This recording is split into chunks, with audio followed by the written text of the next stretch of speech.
dawn came, but no day. David chose to do Grapes of Wrath. It was a purposeful choice in that obviously at that time in our country we were right on the brink, actually probably sliding down already into our own recession/depression. To do this play that was filled with so much tragedy, and yet there was a light at the end of the tunnel, and that was what I think he hoped to convey, what we hoped to convey to the community. Uncle John, I was surprised, didn't have a lot of lines. Because of that fact, I think whenever he did have something to say, it was due to a really high emotional turmoil in him. He carried around a lot of guilt for different things that he felt he did in the past. One night she got a pain in her stomach, and she says, "You better get a doctor." And I says, "Hell, it's just ate too much." She gave me a look. She roamed all night and died the next afternoon. I think some of the harder parts for me were when I didn't have any lines and I had to have a life on stage and react to everybody as Uncle John.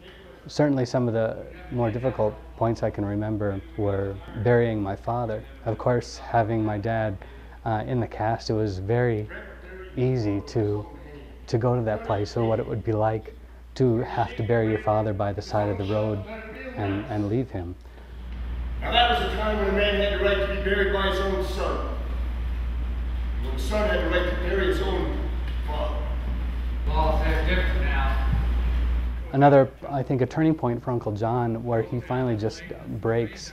Toward the end of the play, he's asked to bury a stillborn baby. And he chooses to, instead of burying it, send it down the river. He's at the point where if this baby is going to have any meaning in life, somebody would find this dead child and realize that this is the place we have come to, that greed and power have overridden people's humanity. Go down now and play in the street. Maybe they'll know then. Obviously today, hopefully we aren't seeing dead babies in the streets, but at the same time, people are really struggling.